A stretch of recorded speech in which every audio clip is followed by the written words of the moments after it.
called. In the past, this show me the number one item that they use this for. All right, you sign a contract at 8 years for 5 years.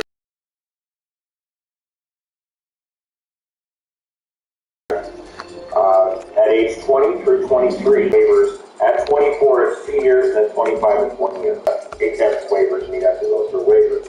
Now, this option will reduce from 3 following 2 seasons will count against the 3 years regardless of games played. So, I don't have on the board. LTIR gets very complicated. People are starting to realize the LTIR is not as simple as it was. It's a mess, and I think it is part of the reason why every team now, it feels like every team has a cap almost. I'm pretty sure every team does. Or at the very least, a salary cap has been planning ahead. So, the other option is to use waivers for a buyout, which is what we've seen now. So Matt Tennyson put on waivers yesterday, and Mir Mitkov put on waivers the day before. Mitkov cleared. It's likely that Tennyson gets cleared as well. Now, if you claim the guy, then he's yours, and it's pretty simple, right? You claim the player, he's yours, and then if it's during the season, so let's say Boston waived Curtis Lazar, and the New Jersey Devils jump and say, we'll take him. They can't put him back into the minors, though. So if I get a player off waivers, and I want to send him to the minors, I have to put him on waivers again. And the first dibs goes to the team that I took him from. So in this case, New Jersey, putting Lazar on waivers, and Boston would have first draft and getting it back. So waivers can get kind of tricky, and you don't have to put a guy on waivers if he's cleared. So let's just say I got Lazar on the Devils, and I'm waiting to put him on Boston, like we don't really want a guy, and no other team puts in a claim. I know that's not going to happen if you're using him as an example. So if I'm New Jersey, and I've now successfully demoted him to the minors, there's 10 games, well, he's going to be in the minors, so he's probably going to play 10 games, or 30 days before he needs to go through waivers again. So if the guy gets waived on October 1st, and I'm using that as a number because they likely don't care. It's easy to say you've got this with a TD Unlimited checking account. With the TD My Spend app, you can track spending and savings goals. Starting with a TD Unlimited checking account.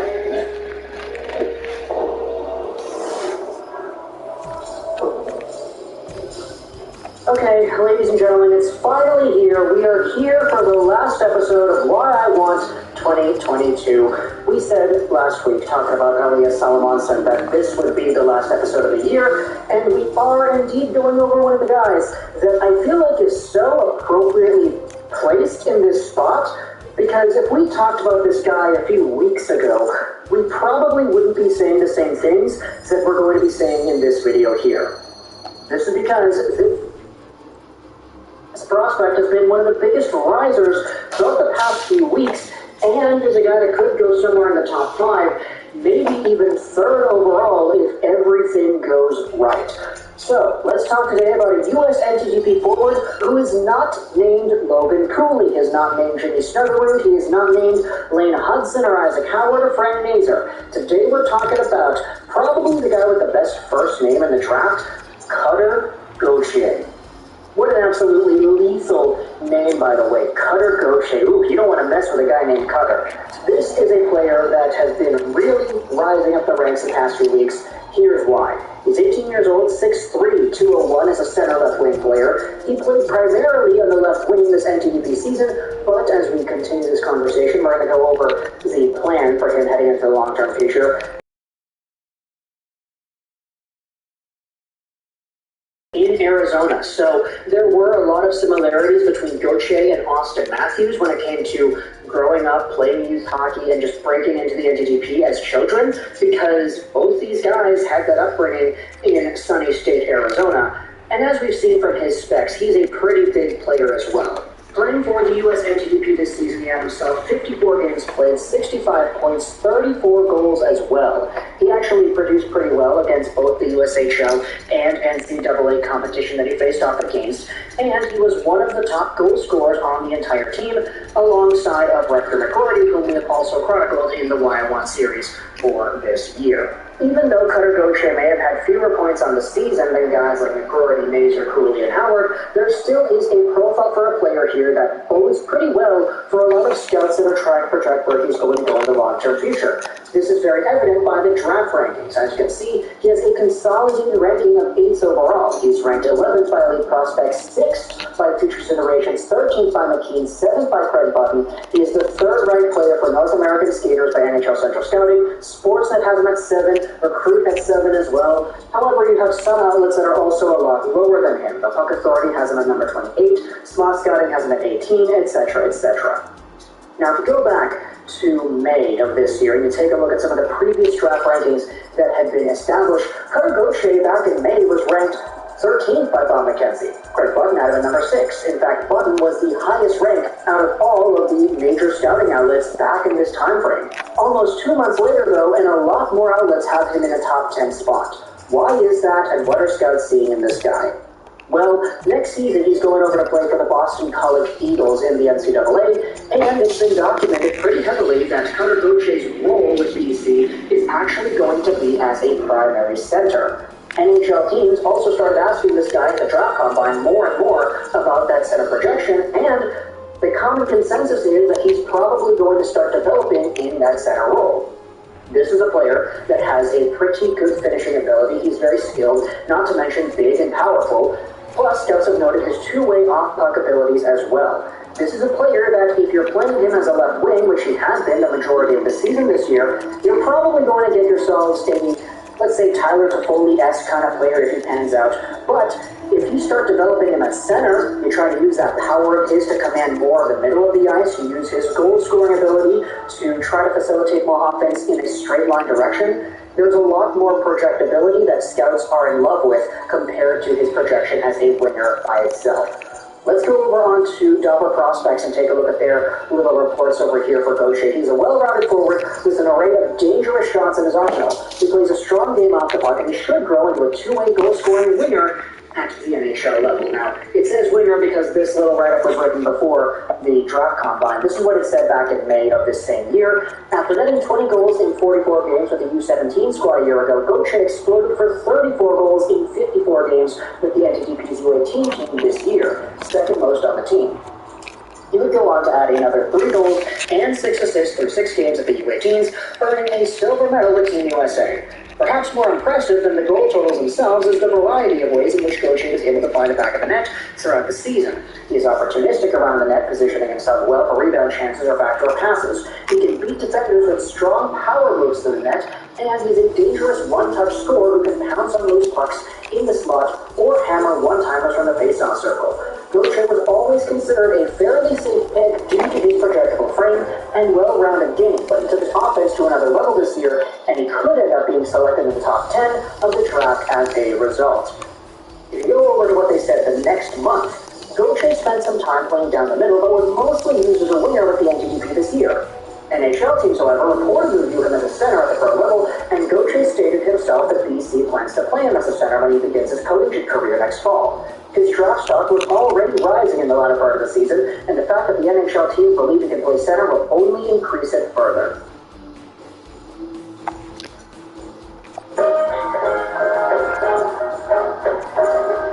You can click to buy, or you can click to save. Get smart interest when you save $200 or more in a month.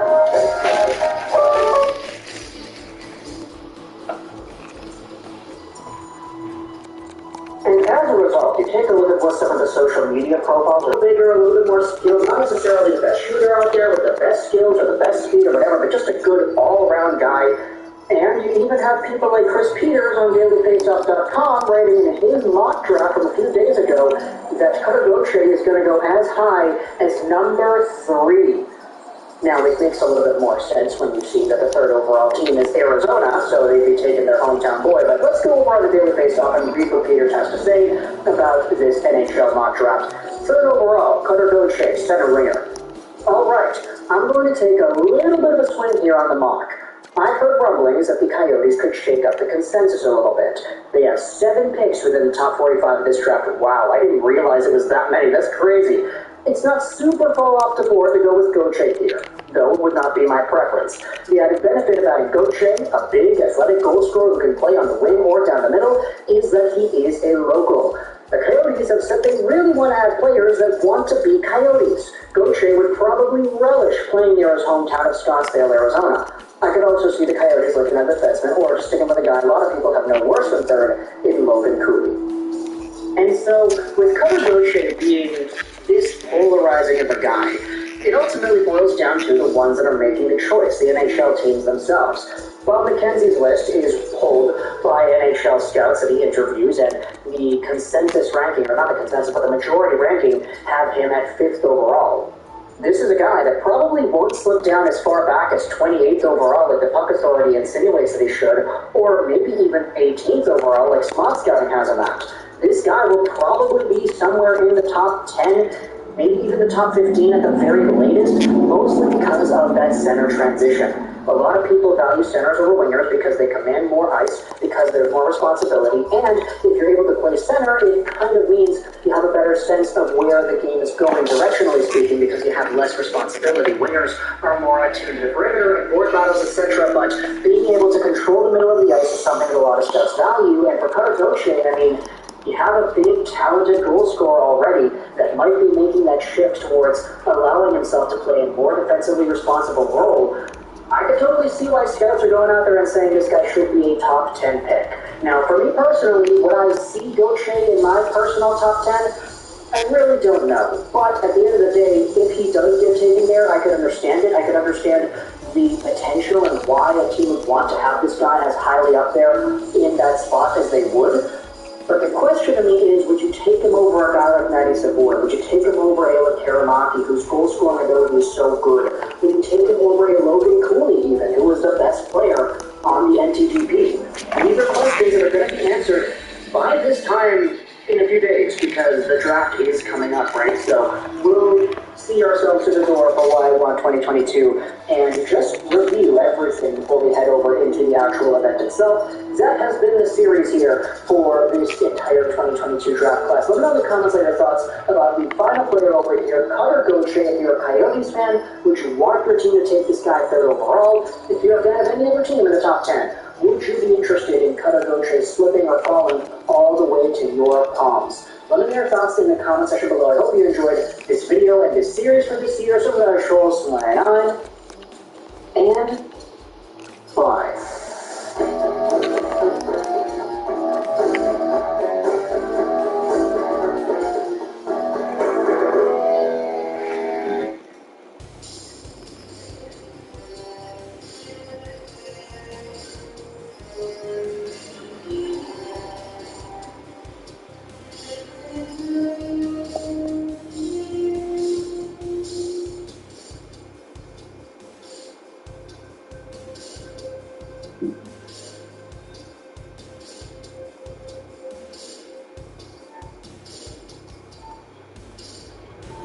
Instead versus Goliath.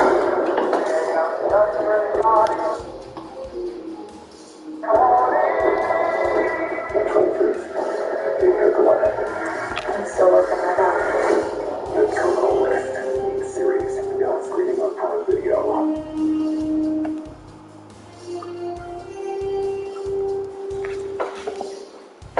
Because I feel like they win the deal with the best player. Minnesota gets the number 19 pick in this year's draft. Now, again, it's not a superstar draft, it's a consensus piece draft. And they already have their own pick at 24. So, if we want to go ahead and forensic this up, odds are Minnesota might take the 19 and 24 picks and look to move up after draft day. So, I do one of those things where maybe it doesn't happen now, but during draft day, we might keep an eye on Minnesota and see if they move up to, say, 13, 14, something. If there's a player they really like at one of those spots, and now they have an extra draft pick to make that happen. Also going to the Minnesota Wild are the rights to defenseman Brock Faber, number 45 draft pick in 2020. He turns 20 years of age on August 22nd, so a very young defenseman. Played at the University of Minnesota, 32 games, 2 goals, 12 assists, 14 points, American born, and I believe Minnesota born as well. So this is a trade that may benefit Minnesota later on, but this is one of those situations where Minnesota is in cap health. This is going to be a rough upcoming season. And that's a tough loss for Minnesota. That is a huge loss for Minnesota. Kevin Scale had a great year. I don't know if he's going to hit 85 points again this year, but LA figures things out pretty well. This is going to make LA a better team right now, and LA is now in a position where they can trade a first round draft. That number 19 pick probably doesn't play in the NHL for probably 2 years, and so they want them to play now and see how it's 26. This contract needs to go be with them until he's 33. Barring some kind of trade or something else along those lines. But yeah, it's a contract that I think the team. Could we see? So we're going to possibly see a trade between Tampa and Lightning, and the Saints will do. Was that the latest Winnipeg rumors leading in the free agency? It appears still the Winnipeg Jets are set to hire their next head coach. Plus, there's some signs, some injury updates, other coaching updates coming up next. So welcome back to the video here at Top Shelf Hockey. As I mentioned, there's a variety of NHL news and rumors. Lots of stuff to talk about today. As well as diving and get started with the news out of Winnipeg. It looks as though Rick Bowness is going to be the next head coach of the Winnipeg Jets. Now, this is not officially confirmed by the team as I record this video. We'll see if they confirm it here sometime soon, but word was they were in the process of finalizing the contract. That's come from 3 or 4 different well-connected NHL insiders and reporters, so I have no reason to believe that it's not going to happen. Of course, Rick Bowness was most recently the head coach for the Dallas Stars. He's been a lifer around the NHL. Of course, played a long time ago. Coaching for like 30 years or something crazy. Like he's done everywhere in a variety of roles, being assistant coach, head coach, associate coach. He's pretty much done it all at almost every level. He's pretty much a defense first kind of coach. Be interested to see how things go. I mean, obviously, not the guy that was really highly wanted for Winnipeg, but I mean, he might not even be their second or even third choice. There was reports that they were talking to Rick Tocchet, but there was no real confirmation. The last I heard there was that things never got too far along, so I don't know if there's a scenario where they were making an offer, or maybe Tocchet decided that he'd like to be obligated to stay with the TV game better, maybe. I'm not really sure. Either way, it should be interesting. Of course, Bowness worked for the Jets before, many moves ago.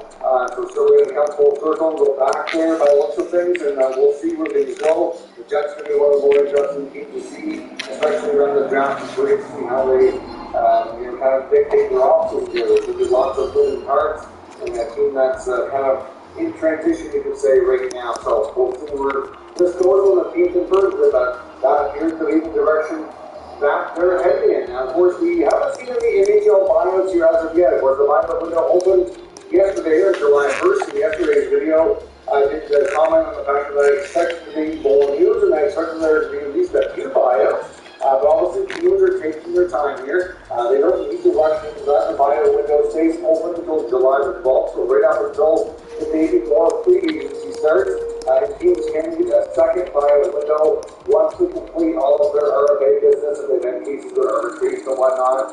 There are cases where they can get a second buyout window. Right now, they have between the 1st and the 12th, so the management teams are going to probably explore the option of trading players before they take the buyout official, because obviously then they're stuck with that contract with the captain under salary cap situation for whatever number of years they have left on it. So I would think with the draft coming up, we'll probably see scenarios where players will be attempted to be moved, and then probably more likely to see more buyouts here towards the tail end of the period would be my guess and expectation. There was one player based on waivers for unconditional waivers for contract termination, but this is not a buyout. That's the Nashville Predators. President Matt Henderson mutually agreed to terminate his contract, so that has been completed and cleared.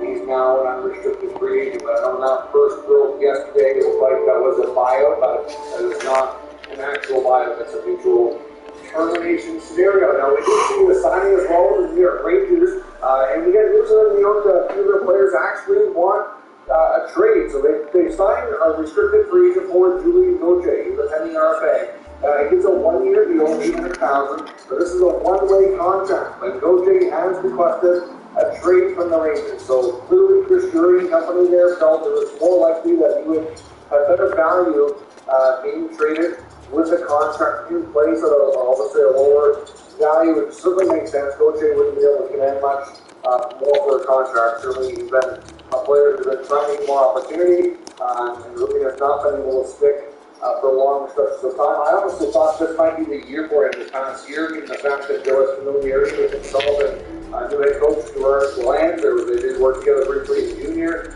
And I thought maybe it might be the year you see Gauthier kind of solidify a spot. At one point, junior, he was a more prolific goal scorer.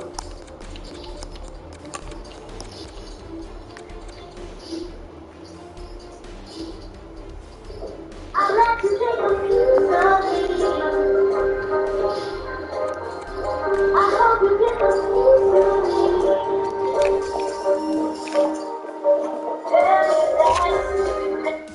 But he's had a hard time translating that into the NHL on a consistent basis. So, based on how this team is going, they do have some collective arts officers and UFAs, but it doesn't look like he's really part of their future plan, so to speak.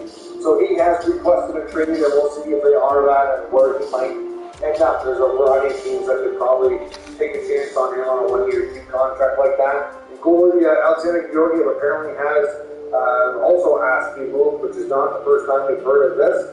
Georgiev, of course, knows that with Igor Shesterkin being as good as he is and playing as much as he does, that his role there was extremely limited. And he would like an opportunity to play a bigger role as a starter or more of a tame goalie where he's going to play more equal amount than his counterpart. So certainly, that's part of the reason why he wanted out before the Rangers would not honor that request that they would have had they found the right trade.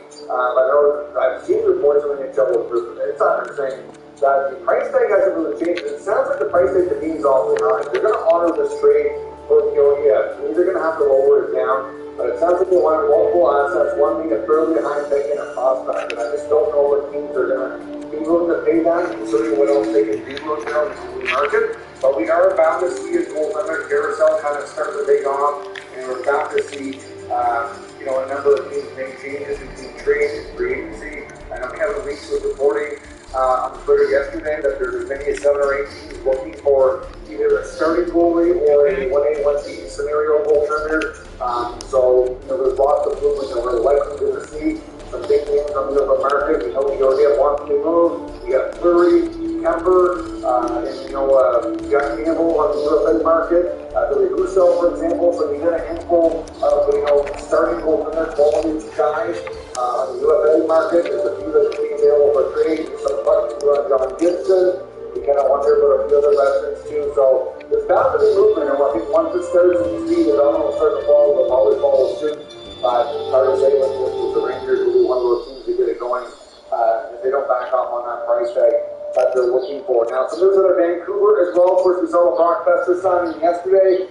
In that video, I just talked about some of the coaching changes that they announced as well. But we have a few more details here. Of course, as of now, I mentioned in that video that Brad Shaw has been part of the team as a personal choice, you could say. But he's going to work with John Tortorella in Philadelphia. Of course, he's worked with sports every time before. It's basically an opportunity to get a bit of a promotion. He's going to be the Flyers associate coach. So he's gone from the Canucks organization, and they brought in Mike Yo, who comes over from Philadelphia, so kind of like a coaching swap. And then, of course, Trent Call also comes out as well from the American Hockey affiliate, so that's going to be the 2 assistant coaches for the Boudreaux. And they've also hired former Chicago Blackhawks head coach Jeremy Colleton to be the bench boss for the Abbotsford American Hockey League team. So a number of changes in that regard.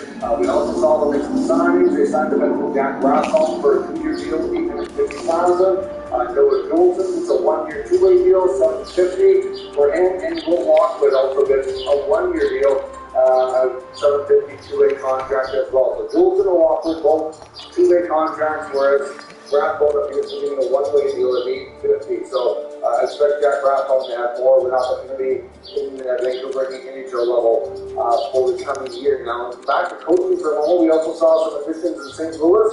Of course, they've added Craig McTavish as an assistant coach to work on the bench with Craig Berube, of course, after losing Jim Montgomery to become the head coach of the Boston Bruins. McTavish comes in to replace Okay, now of course, going to comments from General Manager Doug Armstrong and Greg Ruby. They started compiling a list of people that they were interested in to look at for assistant coach. The probably had been playing for some time that Montgomery was next for a few other jobs. That he likely wouldn't be back. And the counter support, what they were saying was right on top of the list. Of course, they say that all the time. Interesting name, of course, long time NHL guy between playing days. Of course, he's coach. Assistant coach, he's a GM, he's done a variety of roles all around, so certainly lots of knowledge and seen lots of things that can be very helpful, I'm sure. So we'll see how he will add to the Blues coaching staff. Of course, the future injury updates, of course, we knew already that he declared some of their pretty significant injuries, the Achilles tendon, the surgery has been completed, and the Florida Panthers have announced that he is expected to return sometime around the middle of the season. But as we know, with those kind of tears, they say 6 months for a lot of times, which is probably what he's looking at here. So he's probably looking at a December or January. Even if he does make it back in that time frame, it's probably going to take him a while before he's going to feel like it's all whole. Oh, goody, the murderers are here. We were praying. We need to find the real killer. Someone's toying with us. Is that the murder weapon? Why am I holding this knife?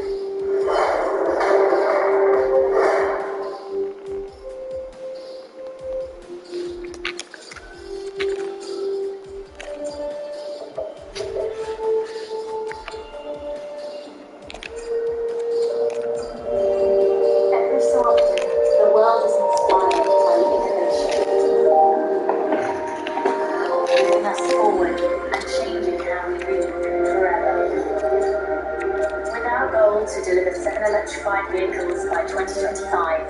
The world moves. That's all on the ice. Hopefully it doesn't really impact his abilities, because it can be quite an injury to recover from long-term effects on your skills, that's for sure, because of the type of... Congratulations, Tampa. You removed that Madonna contract. Kovacenko also had shoulder surgery. Doesn't mean it just happened now. We're just finding out about this because of the made public by Doug Armstrong. But it sounds like he could be out of the lineup until around December. So obviously we do in the playoffs that he was playing with an injury. He's hurt with that at the end of the season.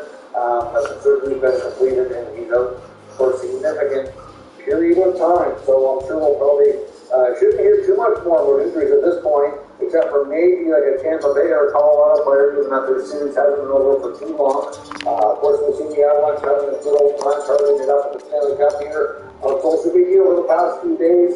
So they're certainly having a blast now. We know for sure. Now, under the UFA market, there's all kinds of things that are potentially on the move. Maybe resigning, we don't know. So we'll read some of the UFA rumors. For example, Elliot Friedman's reporting Johnny Gaudreau in Calgary that Flames are essentially waiting on an answer. He believes that they've tabled an offer to Gaudreau with an 8-year contract around $9.5 million per year. So that's pretty significant money. Like they said on the 30 Thoughts podcast, that if Johnny Gaudreau leaves Calgary, it's not going to be because, or at least not likely, because another team greatly outbid the Calgary Flames. Now the Flames are waiting for a response from Gaudreau, and there are even some reports that he's basically kind of like ghosted them, so to speak, as the him and his agent are just not getting back to them.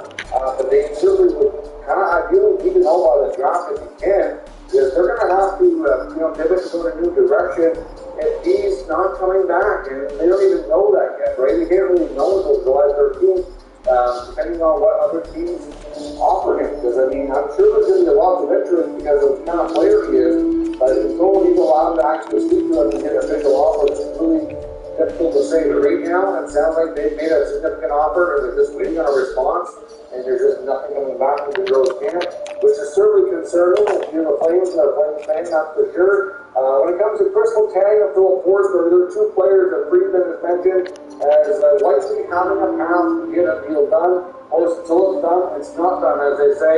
Things can change in one phone call, sometimes for the better, sometimes for the worse. But reports that he was hearing for Letang indicate that they're not too far apart and they're expected to get a deal done. He had a source that he said that worked for another team that was believed to have interest in Letang should he become a free agent. And that based on what they were hearing, it sounded like they had bridged the gap, they weren't too far apart, if things were more likely than not to get completed. With Forrester, he said that basically what teams are telling him on that front is that there has been some progress made, and that a lot of NHL teams right now that are interested or plan on hold on the assumption that there's a path to getting a deal done there too, and that right now that's the kind of feeling is that they feel he's more likely than not going to stay. Like I said, they not too long ago there was quite a ways apart, so we'll see where this goes with a couple of big names to look for. But we need answers until we don't really know where things are going. Malkin in Pittsburgh, another name that keeps coming up as unlikely to return. But again, things can change. Maybe Malkin's rejecting their latest offers, but maybe something better doesn't come along. On July 13th, he comes back and says he'll take it. You just don't know, right? There's a lot of cat and mouse games playing Boston sometimes, and it's all part of the negotiation process. And sometimes you think you know what's going on, and then things change, drop the gun on the last second. So we'll see where that goes as well. Now, of course, could we see a trade between Tampa Lightning and the St. Louis Blues? We know the Lightning are certainly trying to navigate through their very, very tight cap situation. They signed Nick Paul to a 7-year deal for $3 million. They have the Brent Seaver contract they acquired last year for an LTIR, so they're things pretty tight. To sign Andre Palat and Cal Ruda, they're not going to be able to do that without shedding some money. At least one significant contract needs to go. And right now, Elliot Freeman's reporting that the contract they're talking about moving is defenseman Ryan McDonough. Now, unfortunately, this makes it challenging as McDonough has 4 years left over. Well above $6 million. I think he's like $6.7 something million. So that's a lot of money, a lot of term for a lot of teams that just don't have that capacity to take on. But he indicated in the latest podcast that it looked like, based on what he was hearing and based on his gut feeling, that the St. Louis Blues were a good fit and might be a good destination for McDonough to land. The Blues are reportedly looking for a top 4 defenseman. Of course, we know that they probably have been making a little bit of a change back there. They have Krug, they have Falk, they have Borrego, and they'd like to add another top 4 ideally. I think we're going to see a guy like Scandella likely move for an opportunity for a guy like Scott Moretti to play more of a role in your bottom pair.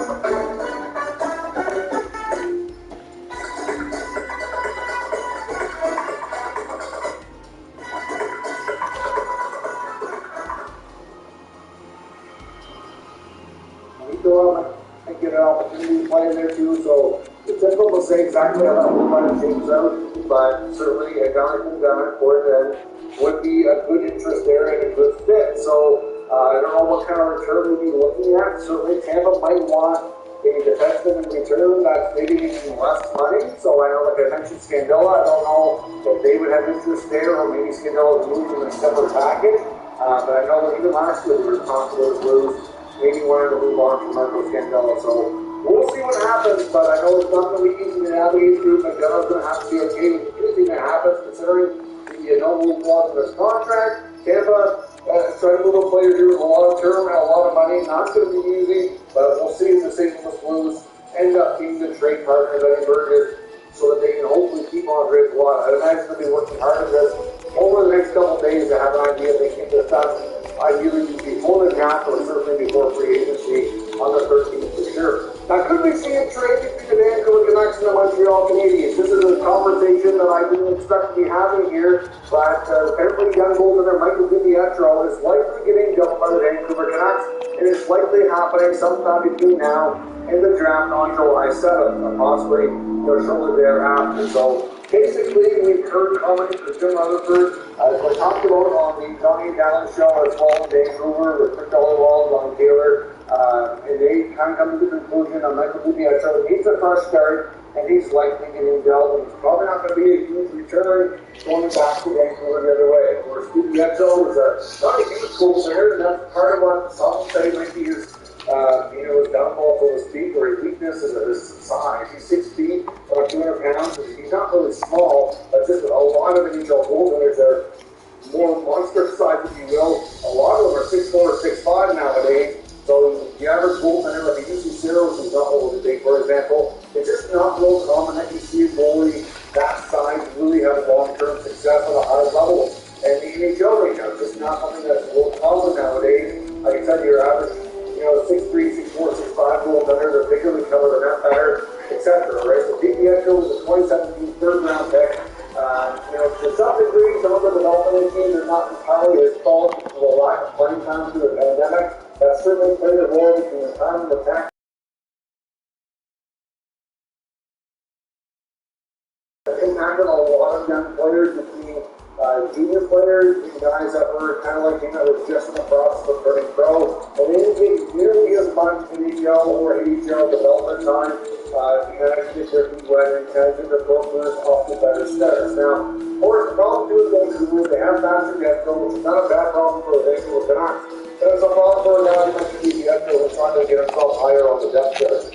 Back to Demko is also a goaltender, is lucky to be a starting guy there in Vancouver for, at least as long as the prospect, if not more. You're probably looking at a 7 to 8, 9 year run. Then next up you have Spencer Martin, who has played incredibly well, and likely gets the job as the backup goaltender this coming year in Vancouver as well. I'm putting in his mind in the minors before as well. So that's likely going to be your NHL tandem. Of course, Martin's not overly old either. So you've got a fairly young NHL tandem that should be pretty good for you. Besides Michael DiPietro at the American Hockey League level, and you also have Arthur Silovs as well, who was outplayed DiPietro at the American Hockey League level, and the Canucks seem to be higher on him now than DiPietro. Then to throw into that Jim Rutherford's been saying that they're intending on acquiring a veteran goaltender to work with their amateur team in the American Hockey League. So, if they want to go with,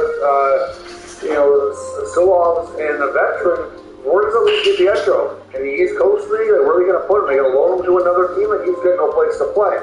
So at this point, there's been rumors and speculation from Vancouver media that the Montreal Canadiens have interest. Now, at first, I was like, really, I wonder why would Montreal have interest? So looking at their depth chart and kind of thinking through things, it kind of does make sense. So if you take a look at it, we have obviously Carey Price is the big main goaltender in Montreal, but over Carey Price is a major question mark right now that we don't know what the future holds for him, as short or long term. He may not play this year, we don't know. And he still has a lot of term and money owing on his contract, but besides the point, he can't play, and that really matters. So the big Carey Price of the equation for right now, if he can't confirm he's going to play. Then you have Jake Allen, who's an NHL quality goaltender. He can be a 1A, 1B guy, he can be a backup. He can do whatever you want him to be right now. He's a veteran guy with the Stanley Cup on his resume. He doesn't have a lot of term left on his contract, but we know he's there. So it's one NHL quality goaltender you can bank on being in Montreal next year. You have Samuel Montembeault, who they picked up partway through last season. I believe he was on waivers or through a trade. I can't remember. I think he was on waivers through a Florida Panthers organization. Montembeault is a restricted free agent, so he needs a new contract. The new best way to make money online that nobody's talking about is something you've never heard of before. It's using Audible. So these right here are real paychecks from Audible. They're not mine, they're my wife's, because I showed my wife how to do this. But this first one here is for about $1,100. He had his moments where he looked pretty good and might have earned himself a big deal. There were times when it wasn't so good, but really the team in front of him certainly had his fair share of moments where they weren't very good either. Big dead loss in the NHL, so I don't know if he can put all his losses on him. But a lot of people were under the impression that Montembeault is probably earned himself a new contract. Now, I think if Carey Price is going to play, though, that you really have room for Montembeault. So there's a question mark there. Then, of course, you have Caden Primo. Caden Primo is a similar age to DiPietro. He's had his development time.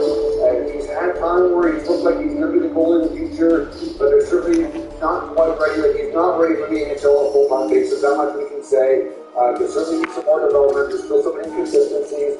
And the Montreal Canadiens, I think they're still, I wouldn't say that they're down on Primo or they're all confidence, but they're certainly not ready to promote him. And they had another young goaltender, I guess, in the organization, Guy Laval or the NHL. Might not be bad, they can push each other, be a good tandem down there, and it probably would be good. So that's kind of the concept here if Montreal acquired to be a B and Primo can be your American Hockey League tandem. Now Montembeault, regardless if he's back or he's not back, he needs waivers anyway, so he's not really somebody you can count on for being rebound. He's more of a backup to Allen, so to speak, if Price is not able to play. And assuming Montreal doesn't need any additional moves involving goaltenders that we don't know at this time. So it makes sense in a way that Montreal considered bolstering their goaltending depth. Another thing too is this year in the 2022 draft, there's not really a whole lot of goaltending depth from what we're hearing.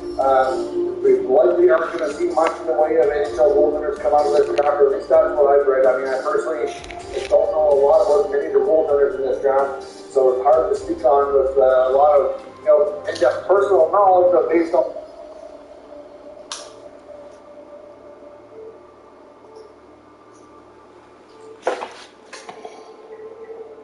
Hey folks, and welcome back to the top 10 list, looking at the strongest Pokemon that the type. In the last video, we looked things up with the fire type, but today, we're going to try and stay as far away from fire as possible. We've got the grass type in the card here today, and the last thing we want to do is bonus. The grass type was actually a hard one to list. It definitely leaned into the legendaries, just like the fire types. But then I realized just how many good grass types didn't even make it into the AHL like Superior. I couldn't include them due to the parameters of this series. But if nothing else, it allowed me to really showcase some interesting Pokemon that don't get spoken about enough despite being pretty good. So with that introduction out of the way, it's time to get to business. Get your green thumbs out and let's draw ourselves a good video.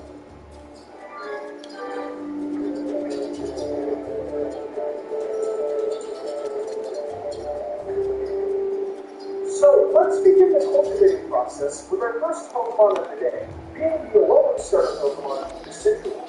It claims to either be a great Pokemon thanks to its access to Pika. Its got decent stats, of course, with 107 attack, 100 special attack, and 100 in special defense, so there's options for it as an attacker, and it can even take a couple of hits. Though its A70 speed leaves a few things to be desired, of course. Though with the grass ghost type coming together, it honestly is set up to be a bit good out in battle, really. You can either set this owl up with specs or a band, and operate as a very strong attacker. It can use U-turn to get in and out of battle, which is always important. And of course, a move like Poltergeist from Deep Blade is going to hit so ridiculously hard. If you want to be a special attacker, you can run moves like Giga Drain for healing, or even Hurricane for some strong power. You can do that too. Regardless of what you choose to do, you can either trust the Citruel to handle all your key fogging needs, or just a nice attacker. It's all on you. And while the Citruel isn't perfect, it's a great Pokemon to open the list today. There's more to life than your farm, Owen. You need to see that. There's a whole galaxy out there. I am asking you to leave us alone, Ben. I mean...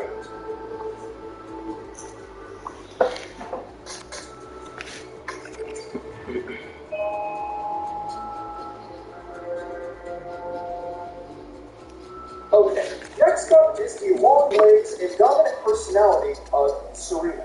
The fruit Pokemon has a nice 120 attack stat, and honestly some respectable defenses, with Bone being base 98. Its base 72 speed stat, though, is a bit of a disappointment, except for that it is a value rapid speed.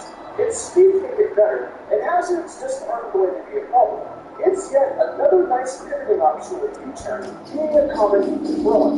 Also, in doubles action, its ability Queenly Majesty is a great one to have in the battlefield, as it pretty much kills all priority moves. Its access to knockoff means it can cripple Pokemon that rely on items, and it just adds to this game, being very disruptive on the battlefield. Its access to Power Whip also gives it an extremely strong stat, which you love to see. It isn't a game-breaking Pokemon, honestly, but in the conversation of the strongest grass types, Serena is right there. Sometimes just having brute strength and a few moves that ruins your opponent's plans and momentum is all you really need.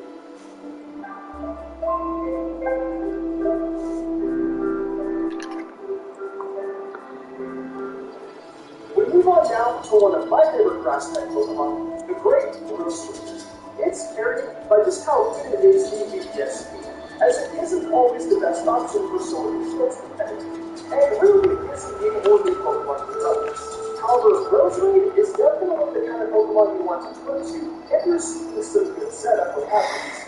Its speed is base 90, which is something pretty decent for the position it is in, and it's not too poor of an attack either, considering that great base 125 special attack. So you can set up spikes and toxic spikes, and even turn to something like Sleep Powder to help expedite the situation. Its access to Giga Drain gives it recovery, but it can also just hold some Black Slug, and then go full power with moves like Sludge Bomb and Storm instead. That poison grass typing is nice defensively, and you've just got a decent chance to succeed when you run out Roserade as your lead in competitive VPSP matchups. I'm definitely glad to get to talk about Roserade today in this video, and hope to talk about it more on the poison typings.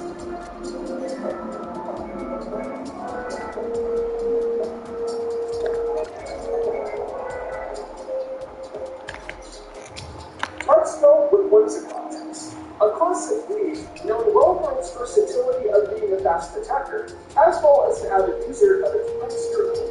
It's probably the first Pokemon thus far where you can really choose between either putting it out as a support or main attacker.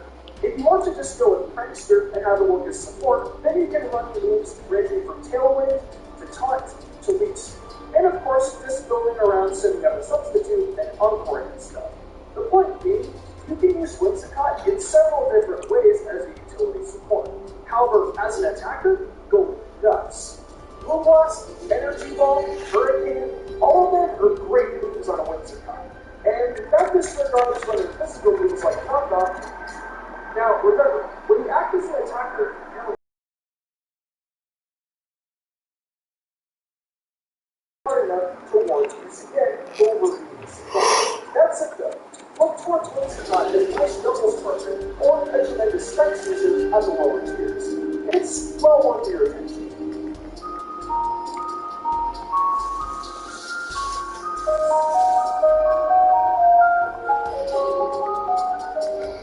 We're going to close out the first half of the list with a classic wall of the grass types, the fantastic Tangrowth. It's not the best grass type wall, but damn, if it ain't right up there. It makes tremendous use of the regenerator ability that allows it to heal when it swings out, and that base 125 defense, alongside a couple of base 100 attacks, is totally stupid. Now, to be fair, it's not a great Pokemon in doubles, mainly because it doesn't do much to support teammates. But in singles, it's pretty dang good. It resists ground, obviously, and beyond having a regenerator, it can use synthesis when it needs to heal, but can't switch out. That gives it the opportunity to use a nice full nutrient Giga Drain, Focus Blast, Sleep Powder, and more.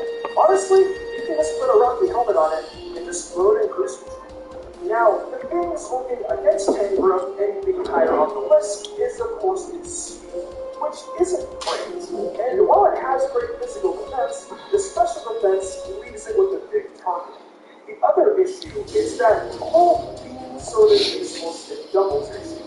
As a matter of fact, let's get into the top 5, and you can see a Pokemon that's good in both ways of that.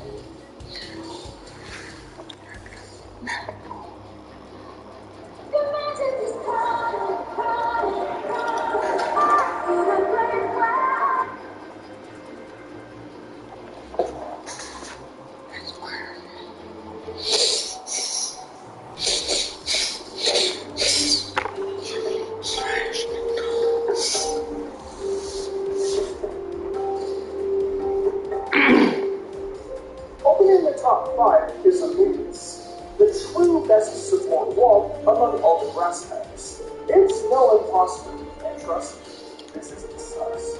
It's got a fantastic ability to serve as a super wall and support, whether it's in singles or doubles. Let's go over the list of things that make it a great support Pokemon. We'll start with access to Rage Power, that any wall would love to have in doubles. Then of course, it's got Regenerator, so healing will be a nice and easy thing to accomplish. Its defenses aren't jump off the page by any means, but in this regard, it's how Amoonguss uses them that makes all the difference. Being a mushroom, Amogus, of course, has a score, which is one of the best moves in the franchise. So you can definitely see it excelling, using that move as a catalyst towards domination. Speaking of sleeping, don't sleep on Amogus's attacks. Gigadrin and Sludgebomb absolutely play well, and are massive threats to fairy types, and of course tons of water type Pokemon. Amogus is just the constant supporter, and is way too good out there in both singles and doubles. Much like its generational contemporary Ferrothorn, you can count on Amogus when you need to keep a Pokemon alive for a while.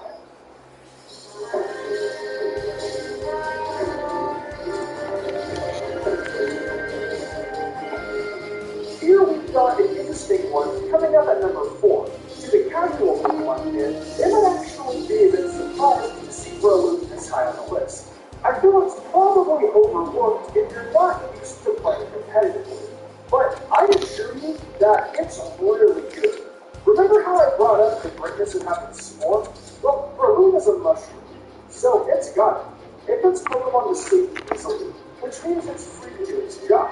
You can either lean into a Toxic Poison Heal combo with it to sort of build into it being nice and invincible. It can hide behind a substitute and then rely on Focus Punch and Seed Bomb to do massive amounts of damage. However, if you want to just go the Technician route, you can set up Storm Stance and rock out with Rock Punch and Voice. You just need to make sure you're always running Spore and the door is unlocked for Breloom to use its 1/3 base attack to crush many opponents, especially dangerous water and ground types. I think that its ability to handle faster Pokemon super well, especially if they resist fighting, is why it had to be left here in the 4th spot. That being said though, Breloom is definitely awesome, and worth a look on any PTSD team.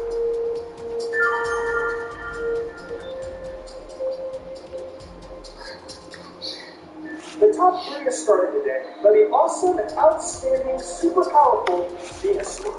I love this state. You love this state. Do I need to go on? Well, of course I do. Or else this list is a little fraudulent. Venusaur thrives in the sun with its chlorophyll ability, boosting the base 80 speed it has by quite a bit. When you include its speed, you can make fantastic usage of its great special stats. When you combine the efforts of Weather Ball in the sun, which becomes an amazing fire type move, with Sludge Bomb and Chicken Train, man, you've got something pretty unstoppable. That leaves you with coverage, powerful stab, and a great way to heal. Who doesn't love that?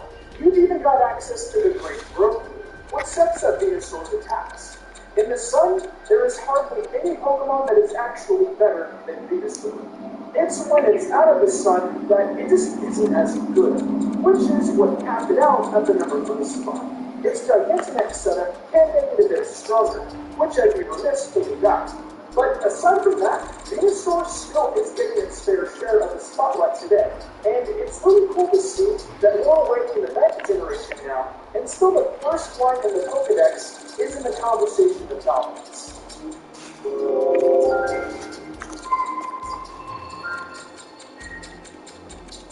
Now, this is sort of surprising. The number 2 spot is going to be occupied by Ferrothorn, not ending up at the top like it did in the Steel Technique. It's still one of the best Pokemon in the 8th generation, but if nothing else, it coming in second here today is proof that the grass typing has some incredible representation. It covers anything. Fairy types, water types, ground types, you name it. For either running hazards alongside the sea, or just running the rocky helmet and letting those iron bars work to create chip damage. Ferrothorn is dominant and annoying in any sort of world.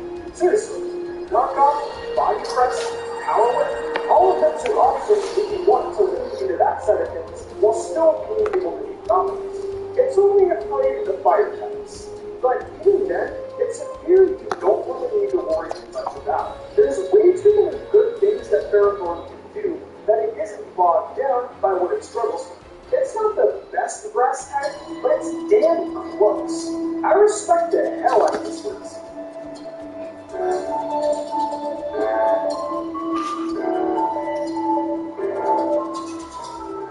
So, what Pokemon actually managed to stop our prickly friend from dominating? Well, for the second straight video, we have the 8th generation to thank. It's Rillaboom, a starter Pokemon that, again, has quite literally strong-armed its way to the top. It's a dominant Pokemon in any situation, whether it be singles or doubles or any sort of tier.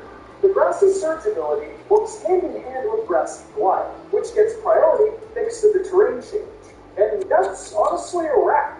Such a strong stab move from a Pokemon with 125 base attack. It's unfair how strong this thing can be, and how hard it is to stop. If you throw a choice band on it, basically nothing will stop it from OHKOing the Pokemon with Wicked. You can set it up with Sword Stance and run it with Life Orb if you want to just power up every little move it gets access to.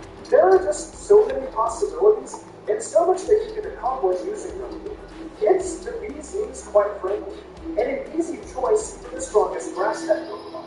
There are checks for it, but they're so far through the team, you may as well not even worry about it. That'll do it. Another fun top 10 list down the drain.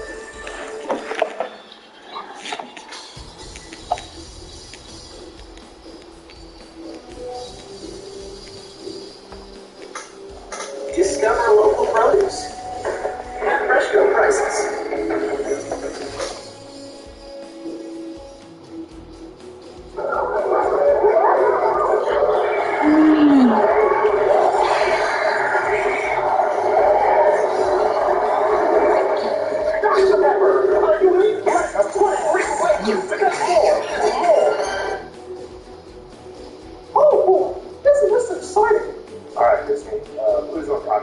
Anyway, we've got the water type today as we return to our series looking at the top 10 Pokemon of the type without legendaries. The last video saw us tackle the grass types, and the one before that was of course fire.